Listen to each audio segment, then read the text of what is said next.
Muito bem, meus amigos. Então, hoje, 2 de setembro, nós já vamos dar início a mais um estudo sobre a mediunidade, dando prosseguimento a esse nosso curso. Eu vou pedindo, então, a Luciana que possa cantar para nós e, com isso, começarmos a nossa tarefa de hoje. Luciana, por favor. Erga o olhar, esqueça a solidão. Ele é feito lua, iluminando a escuridão. Erga o olhar e com ele vá ao país da luz. Oh, Jesus,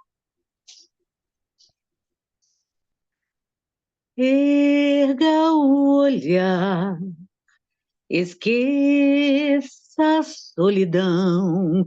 Ele é feito lua, iluminando a escuridão. Ele é feito estrela, brilhando no seu coração. Erga o olhar e com ele vá ao país da luz. Com Jesus, com Jesus,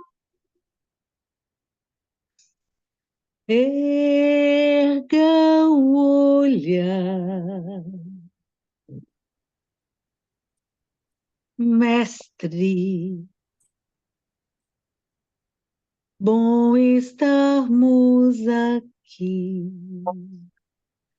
reunidos bem perto de ti, no silêncio e na paz. Mestre, nós queremos plantar o teu reino em todo lugar e crescer como irmãos. Erga o olhar, esqueça a solidão. Ele é feito estrela iluminando a escuridão. Erga o olhar e com ele vá ao país da luz. Com Jesus.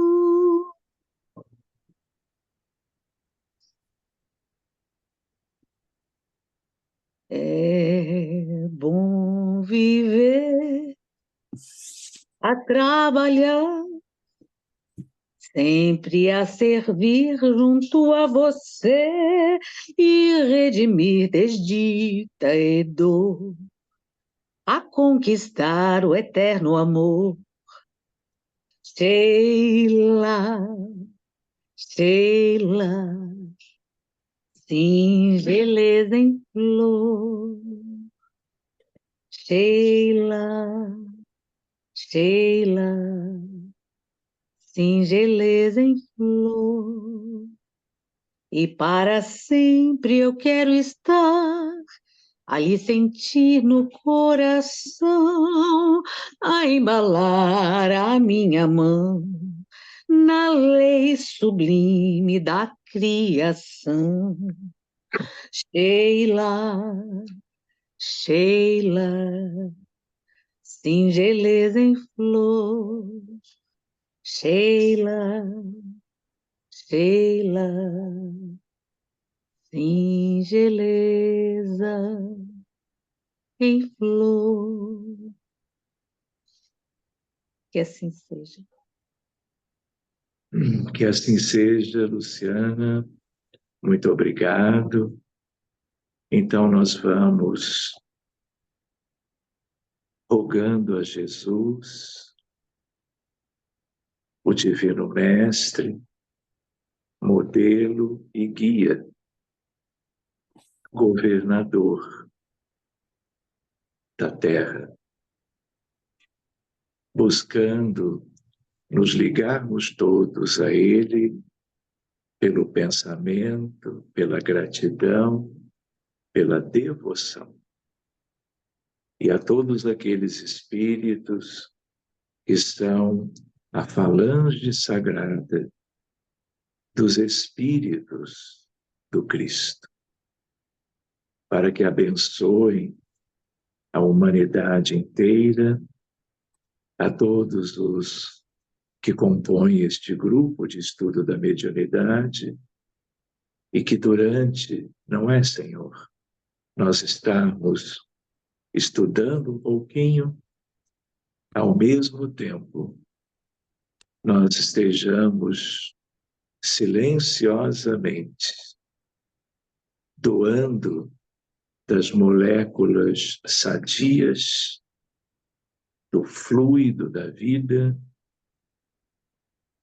contribuindo para que os benefícios à saúde humana do corpo e da alma sejam devidamente obtidos graças aos mensageiros de Deus, aos missionários da luz, espalhados pelo mundo inteiro. A nossa alegria por isto, e que durante estes minutos nós possamos, então, sermos úteis a estas mãos misericordiosas do augusto Cordeiro de Deus. Muito obrigado aos amigos espirituais, aos anjos de guarda e a todos aqueles que supervisionam, de algum modo, as nossas noites de segunda-feira dedicadas a isto. Muito obrigado e que assim seja. Muito bem, meus amigos. Então, eu volto a lembrar que nós vamos retomando agora a nossa apostila na página 215, o chamado tema número 6, a prática da caridade como ação desobsessiva.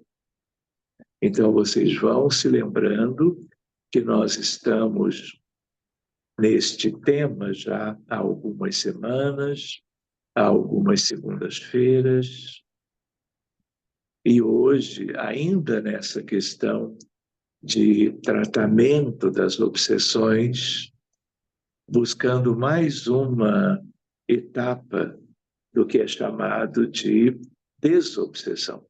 Tratamento, portanto, das obsessões que são, como já vimos, o maior flagelo da humanidade. Então, vamos juntos acompanhando a apostila na noite de hoje. Vejam só, diante da realidade das perseguições espirituais, consequentes do atraso moral da humanidade, há de se indagar como se prevenir das obsessões. Diríamos de outra maneira, uma verdadeira medicina preventiva. A obsessão, para se instalar, depende da sintonia entre perseguido e perseguidor. É dessa comunhão de pensamentos que se deve afastar. Para tanto, somente a elevação dos sentimentos e dos pensamentos criará a devida proteção contra as investidas dos obsessores. Nesse contexto, surge a prática do bem pela vivência da caridade, que se constitui na mais eficaz ação preventiva das obsessões, a prática da caridade. Em o Evangelho segundo o Espiritismo temos caridade e humildade, tal o único caminho da salvação. Egoísmo e orgulho, tal o da perdição. E do adoecimento, aquele que seja resultado das obsessões. Este princípio se acha formulado em termos precisos nas seguintes palavras: amarás a Deus de toda a tua alma e a teu próximo como a ti mesmo. Toda a lei e os profetas se acham contidos nesses dois mandamentos. E, para que não haja equívoco sobre a interpretação do amor de Deus e do próximo, acrescenta: e aqui está o segundo mandamento, que é semelhante ao primeiro, isto é, que não se pode verdadeiramente amar a Deus sem amar o próximo, nem amar o próximo sem amar a Deus. Logo, tudo que se faça contra o próximo é o mesmo que fazê-lo contra Deus. Próximo aqui não quer dizer alguém dos nossos relacionamentos, vínculos familiares, profissionais ou de amizade. Ele se refere a cada um dos integrantes da humanidade, seja no plano físico quanto aos encarnados, seja no mundo espiritual, porque todos são iguais perante a Deus e um dia nós vamos considerá-los iguais como criaturas humanas espalhadas pelo planeta, a quem todos nós devemos o nosso melhor em termos de amor. Então, logo, tudo o que se faça contra o próximo é o mesmo que fazê-lo contra Deus. E fazer contra o próximo também é fazermos contra nós mesmos. Não podendo amar a Deus sem praticar a caridade para com o próximo, todos os deveres do homem se encontram resumidos nesta máxima: fora da caridade não há salvação. Para quem não se recorda, a Igreja dos homens, que foi toda uma mudança em relação à Igreja do Cristo, do cristianismo primitivo, dizia: fora da Igreja não há salvação. Mas, na verdade, os espíritos da codificação mudaram isto e trouxeram para nós a ideia legítima, como nesta última parte: fora da caridade não há salvação. E quando ele se refere à salvação, é num sentido muito amplo, porque nós todos somos muito comprometidos com as leis de Deus. E essa salvação, ela diz respeito à evolução espiritual, à conquista das virtudes e à elevação dos nossos espíritos na infinita escala evolutiva do mundo, do universo, para cada filho de Deus, habitante não só na Terra, mas em qualquer lugar. De tal maneira que é preciso buscar isto, não é? Refletirmos sobre isto. Vemos assim que a prática da caridade é veículo para o crescimento espiritual.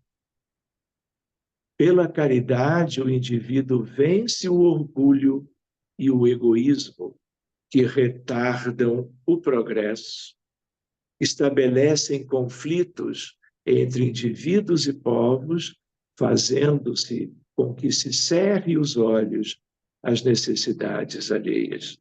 Nunca é demais lembrar da tríade devastadora, a do orgulho, do egoísmo e da vaidade.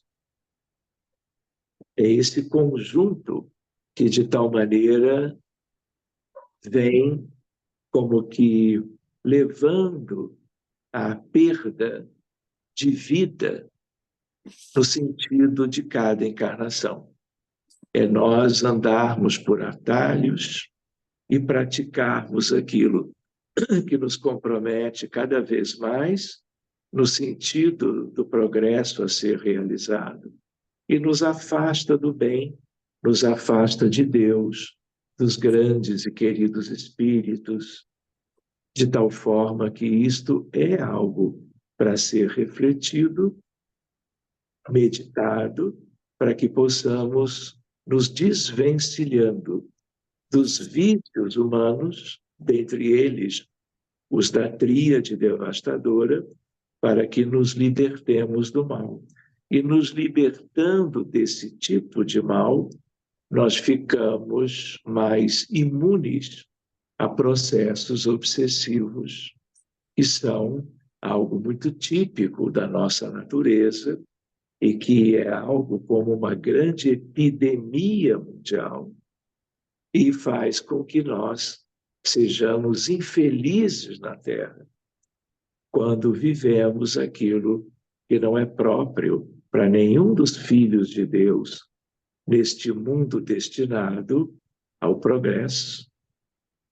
Então, é sempre uma reflexão válida.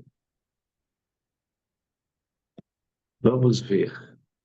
Praticar a caridade é fazer o bem, sem distinções ou preconceitos. Outra ideia: todas as vidas importam, e não apenas aquelas que dizem respeito a nossos conhecidos, colegas, amigos, familiares. É o planeta inteiro, é todo o rebanho de Jesus, que é o Divino Pastor. Vai desde o ato de socorrer a fome, agasalhar o desabrigado e outros gestos materiais, passa pelo esclarecimento intelectual e espiritual de elevado poder libertador e se completa com renúncia de si em favor do próximo. Por vezes ainda se despontam aqueles que creem que caridade é ato de quem oferece esmola. Allan Kardec demonstra que é muito mais. Qual o verdadeiro sentido da palavra caridade, tal como Jesus a entendia? Benevolência para com todos. Indulgência, que é o perdão, para com as imperfeições dos outros. Perdão das ofensas. Esquecimento do mal. Caridade, assim definida, vai muito além da oferta de recursos materiais para alcançar as relações interpessoais.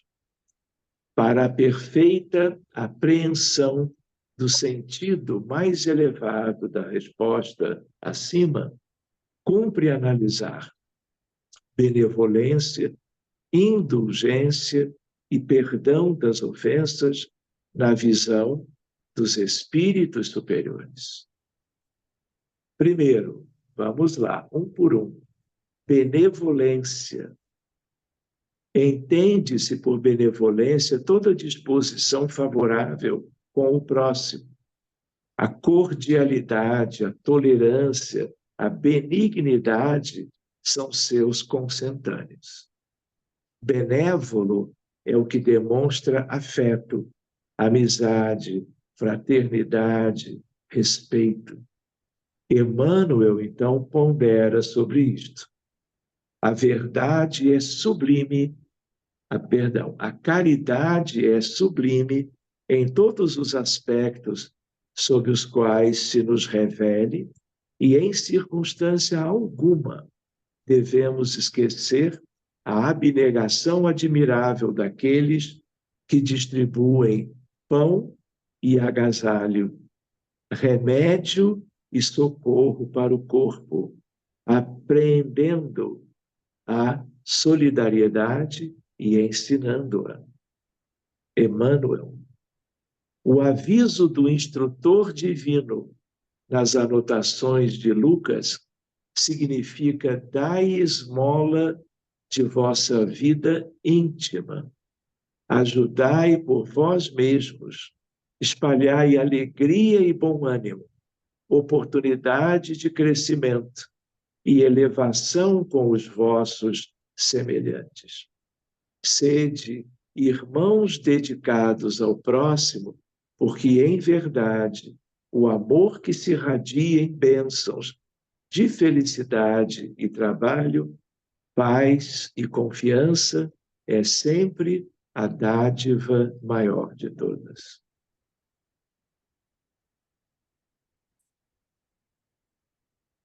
Pela interpretação de Emmanuel, benévolo é o que distribui o sustento ao corpo, no aprendizado e no ensino da solidariedade.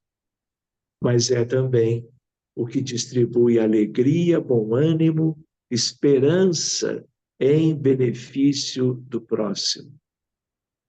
Item número 2, indulgência. Indulgência é a capacidade de ser tolerante com as ações ou imperfeições dos outros. É agir com bondade, fraternidade, solidariedade e misericórdia nos relacionamentos pessoais. São virtudes fundamentais, básicas. E mesmo sendo básicas, a maioria de nós ainda vive muito distante disso.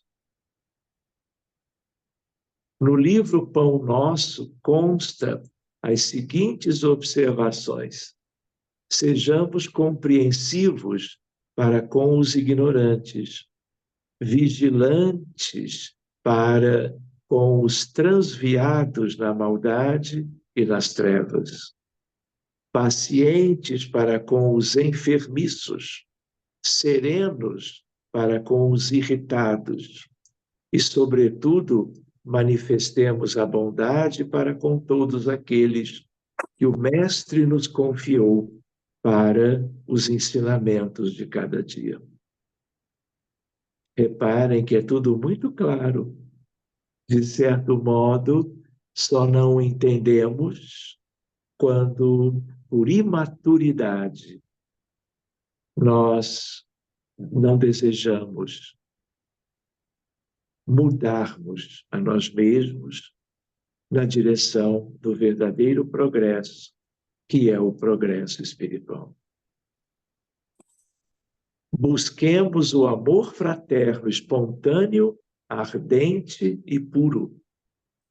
A caridade celeste não somente espalha benefícios, irradia também a divina luz em cada gesto, em cada olhar, em cada palavra, em cada abraço, em cada doação de nossa parte, tanto em questões materiais, para um benefício social de qualquer pessoa, como em termos muito mais amplos, depois da caridade material, aquilo que seja benéfico de algum modo em qualquer momento da vida humana, de encarnados e para quem trabalha na área mediúnica, para bilhões de desencarnados.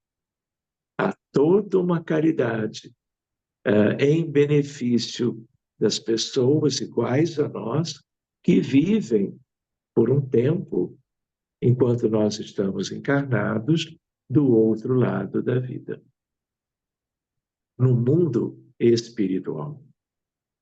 Não faz sentido? Não é porque nós não os enxergamos, não é porque nós não os vemos, que nós vamos deixar de conhecer a realidade deste mundo de provas e expiações. Perdão. Perdoar é esquecer as ofensas de modo ou de forma incondicional. No livro Pensamento e Vida, livro este que é um primor, um dos livros de instrução de Emmanuel. Emmanuel afirma: o perdão será sempre profilaxia segura, garantindo, onde estiver, saúde e paz, renovação e segurança. Em outra obra, o mesmo autor fala sobre o perdão. Os expoentes da má-fé costumam interpretar falsamente as palavras do Mestre com relação à resistência ao mal. Não determinava Jesus que os aprendizes se entregassem inermes às correntes destruidoras. Aconselhava a que nenhum discípulo retribuísse violência com ou por violência, o mal com o mal. Enfrentar a crueldade com armas semelhantes seria perpetuar o ódio e a desregrada ambição do materialismo terrestre, portanto, no mundo, tornando cada vez mais o planeta Terra adoecido do ponto de vista espiritual. Consequência disso, doenças, perturbações, transtornos mentais, miséria e assim por diante. O bem é o único dissolvente do mal em todos os setores, revelando forças diferentes. Jesus, todavia, nos aconselha a defesa do perdão 70 vezes 7, em cada ofensa, com a bondade diligente, transformadora e sem fim. O perdão constitui-se dissolvente do mal, base da saúde emocional, fator de proteção espiritual e equilíbrio do ser humano. Nessa perspectiva, é ato unilateral que dispensa a concordância do outro.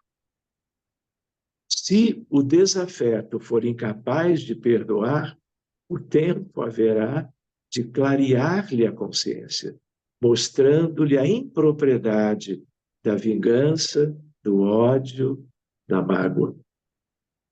Allan Kardec ensina a orar pelos que nos perseguem, nisso constituindo mérito para o obsidiado, que lhe abreviará a expiação. A do obsediado e a obsessão futura, a expiação futura, que aqueles que hoje trabalham em sentido contrário e agem de maneira cruel e com toda uma indiferença, uma insensibilidade, crueldade, indiferença de vários tons próprios do relacionamento entre as pessoas, tudo isso é preciso se trabalhar, se meditar. Emmanuel, por sua vez, complementa: reportamo-nos aos companheiros tímidos e vacilantes, embora bem intencionados, para concluir que em todas as tarefas humanas podemos sentir a presença do Senhor. santificando o trabalho que nos foi cometido.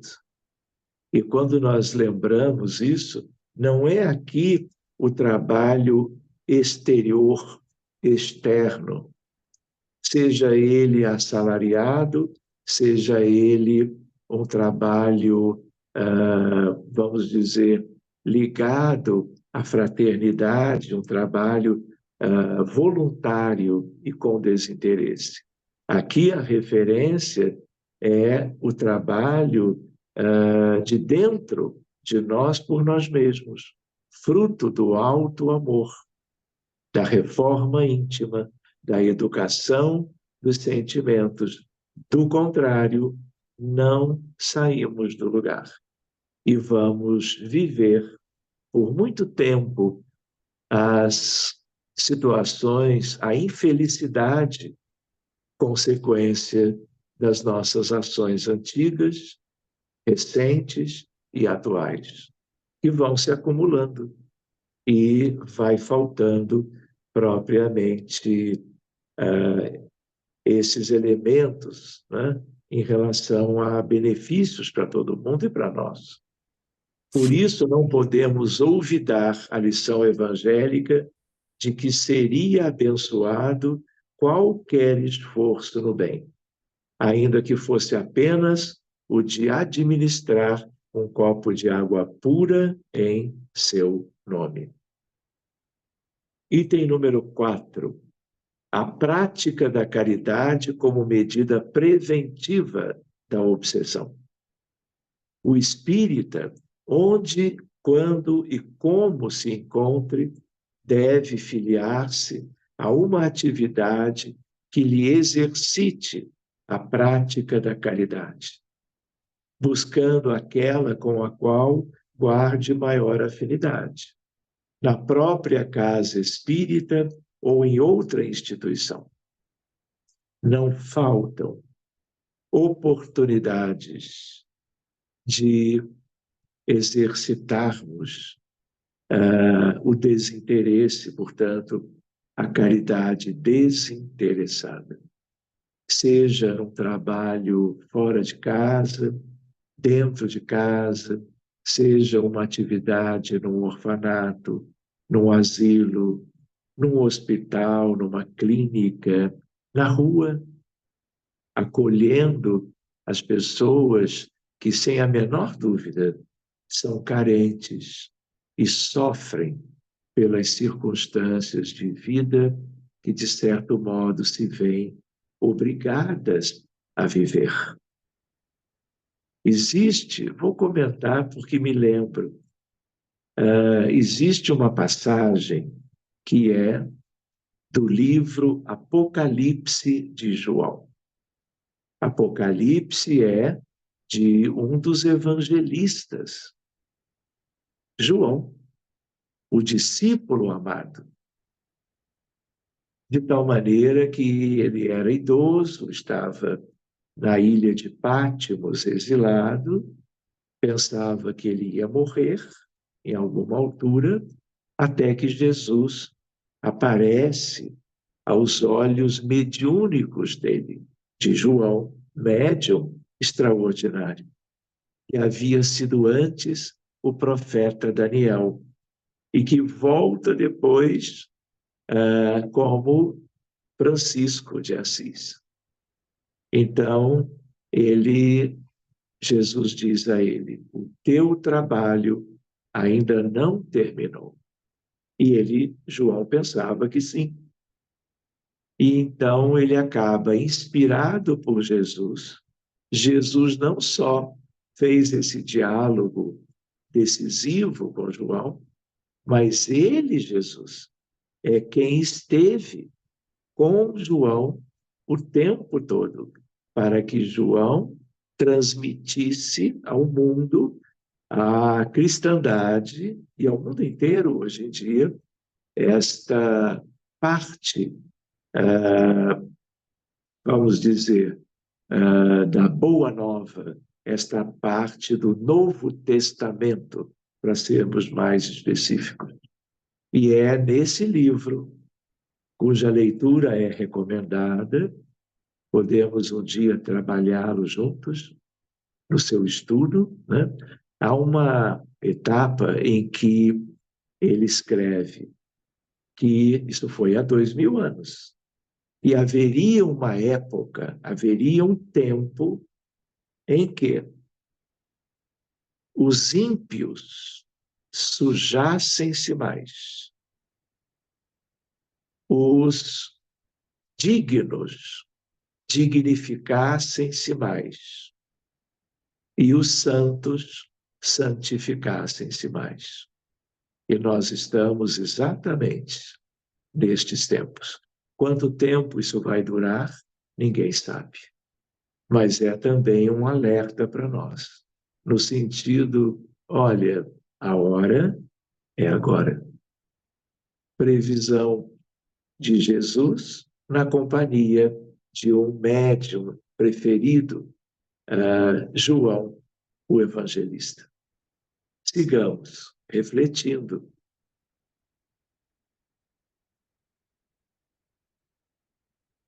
Voltando ao texto, na própria casa espírita ou em outra instituição, ou mesmo na comunidade, em organizações governamentais ou não governamentais.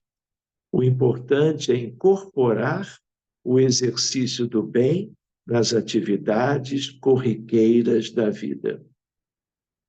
O médium, em especial, por necessitar melhor compreender os espíritos sofredores, exercitam esta compreensão em atividades junto aos sofredores encarnados. E eu acrescentaria, aos sofredores desencarnados, que são muito mais numerosos do que os encarnados. Aliás, não se justifica que o espírita, médium ou não, sob quaisquer pretextos, se limite apenas a adquirir conhecimento sem, contudo, colocá-lo em prática. E não é algo para amanhã, é algo para hoje, amanhã e sempre, enquanto estivermos encarnados.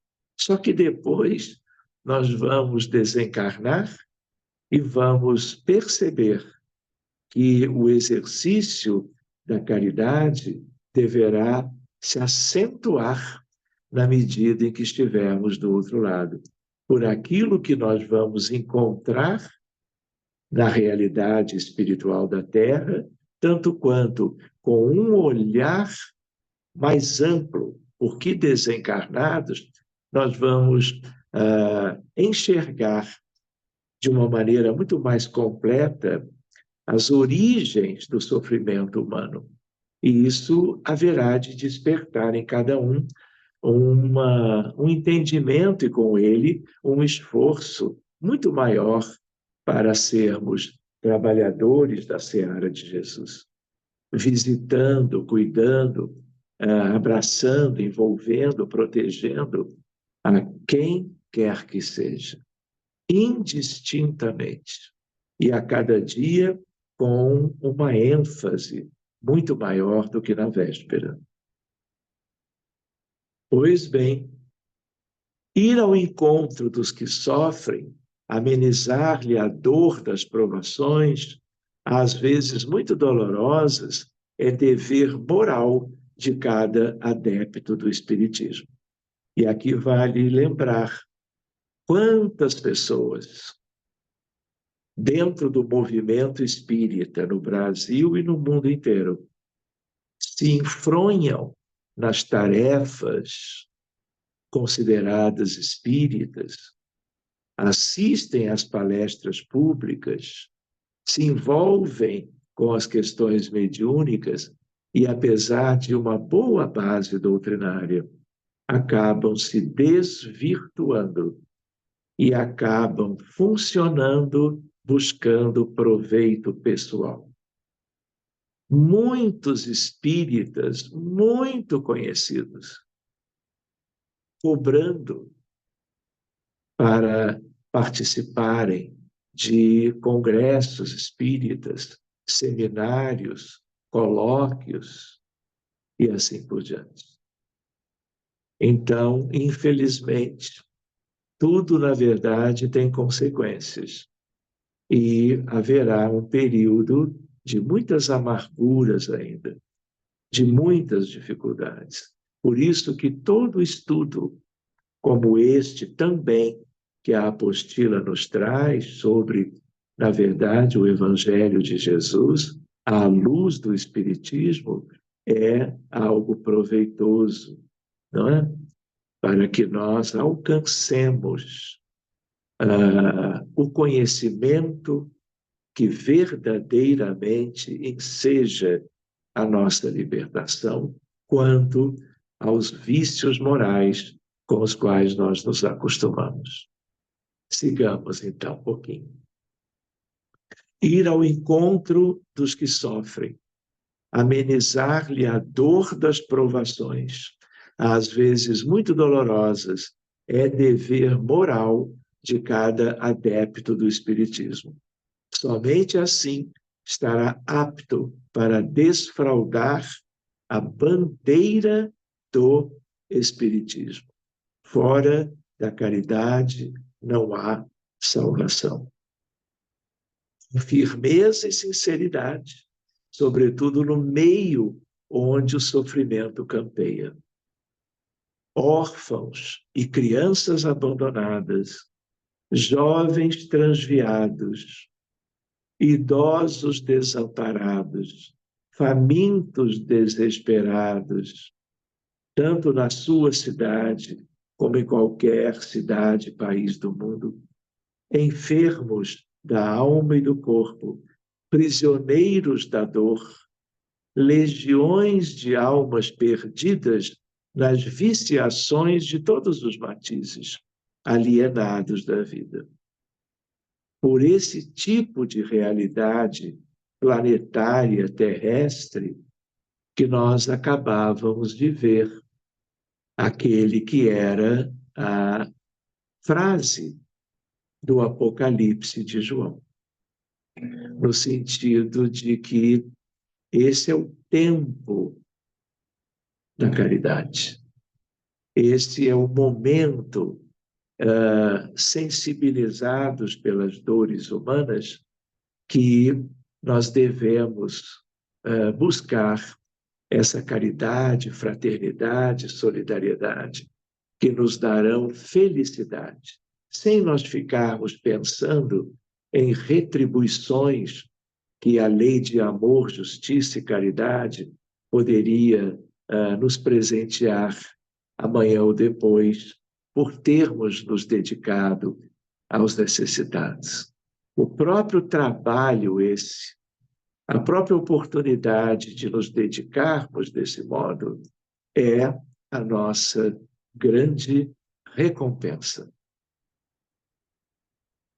Sejamos, então, cada um de nós, em qualquer posição que ocupemos na vida, um bom samaritano, como ensina a belíssima parábola ensinada por Jesus, que está no Evangelho de Lucas, a partir da qual Humberto de Campos apresenta estas conclusões.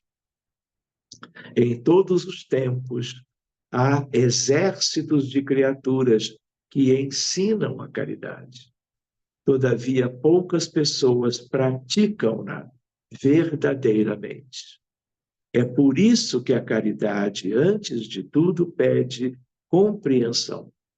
Não basta entregar os haveres ao primeiro mendigo que surja à porta, para significar a posse da virtude sublime. É preciso entender-lhe a necessidade e ampará-lo com amor, sem arrogância, sem orgulho, sem prepotência, sem nos sentirmos diferentes de ninguém por agirmos em proveito de alguém. Não basta entregar os haveres, é preciso entender-lhe a necessidade, desembaraçar-se dos aflitos, oferecendo-lhe o supérfluo, é livrar-se dos necessitados de maneira elegante, com absoluta ausência de iluminação espiritual, ou seja, de valor nenhum. A caridade é muito maior do que a esmola. Ser caridoso é ser profundamente humano. E aquele que nega entendimento ao próximo pode inverter consideráveis fortunas no campo da assistência social, transformar-se em benfeitor dos famintos, mas terá que iniciar, na primeira oportunidade, o aprendizado do amor cristão para ser efetivamente útil. Então, meus amigos, chegamos ao final do estudo deste tema número 6, e nós então vamos abrir por alguns minutinhos sobre essas questões que o conteúdo de hoje nos trouxe. Então, quem desejar pode trazer a sua dúvida ou a sua colaboração.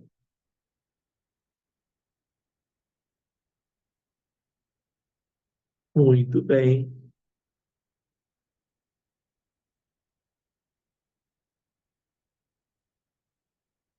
Estão todos quietinhos, é porque ficou tudo muito bem explicado no conteúdo, não é?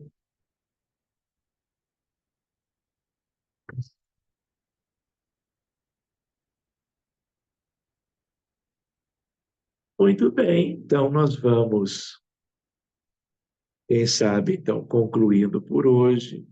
Sempre vale a pena, cada capítulo que nós vamos examinando, ainda no mesmo dia de segunda-feira ou na manhã do dia seguinte, já deixarmos a apostila aberta, seja ela uma apostila física, seja ela em PDF, para uma releitura no outro dia, porque sempre alguma coisa nos escapa e nós nos lembramos que nós estamos trabalhando as coisas mais relevantes dentro dessa nossa escolaridade a respeito dos valores eternos e imutáveis para os quais nós nos dirigimos desde agora e para o grande futuro.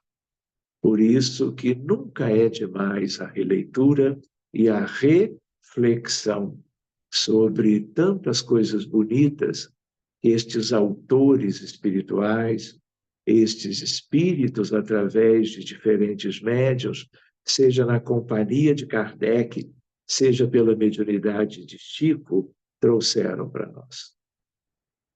Fica a dica, tá bem?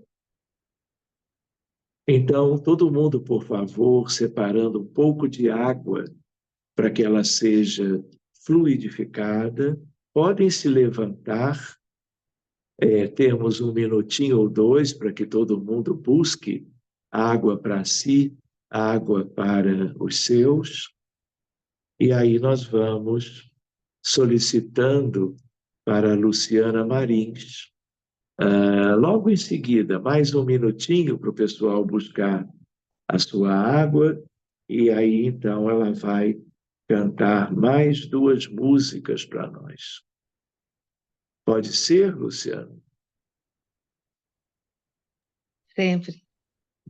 Então, se todo mundo já está de posse da sua garrafa ou copo com água, eu vou então pedindo a Luciana que nos brinde novamente com as melodias através da sua voz.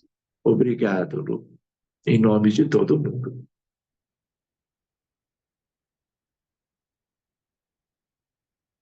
Senhor, tua luz traz imensa paz. Tu és a verdade e o caminho, porto seguro das aflições, amparo ao sofredor, suave é o jugo por seu amor, ó bondoso Senhor. Suave é o jugo por seu amor, ó bondoso Senhor. Na jornada de luz imortal, segue à frente estuantes de amor, desfraldando a bandeira da Oscar.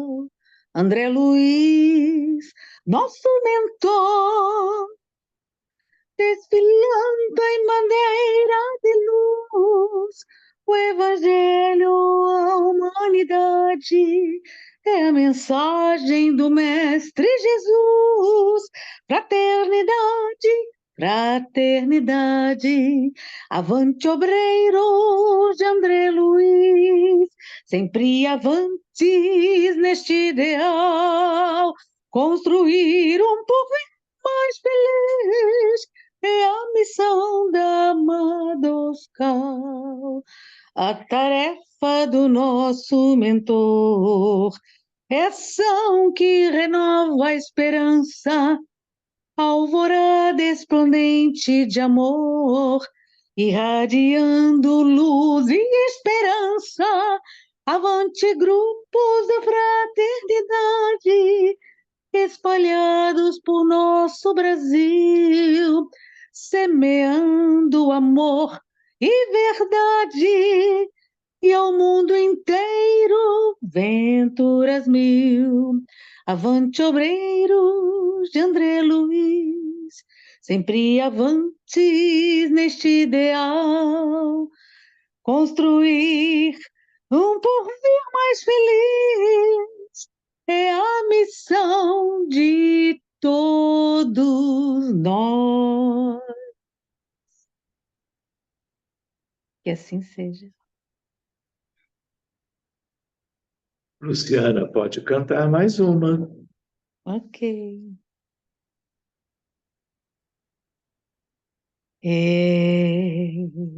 Não tenho asas para voar,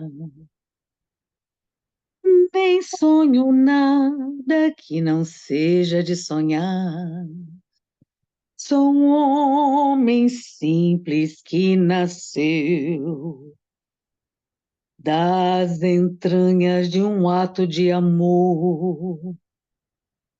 Seria primavera feliz se a voz dos homens entoassem a paz, se o dom dos homens fosse a arte de amar, se a luz dos homens fosse Emmanuel. Lará, lá, lá, lá,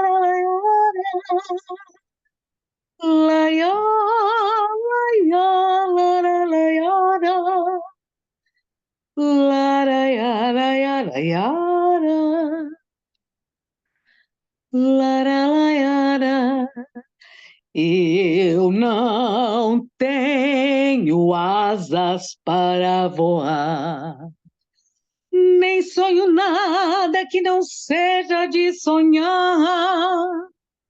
Sou um homem simples que nasceu das entranhas de um ato de amor. Seria primavera feliz seria primavera feliz.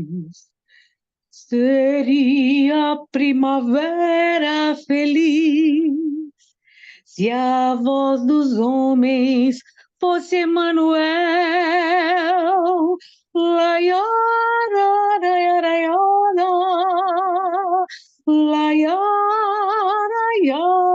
laiara, laiara, laiara, laiara. Se a luz dos homens fosse Emanuel.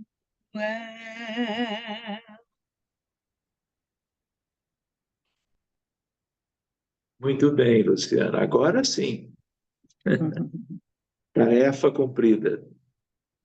Então, gente, eu vou pedir para Vivi, para ela interromper agora a gravação,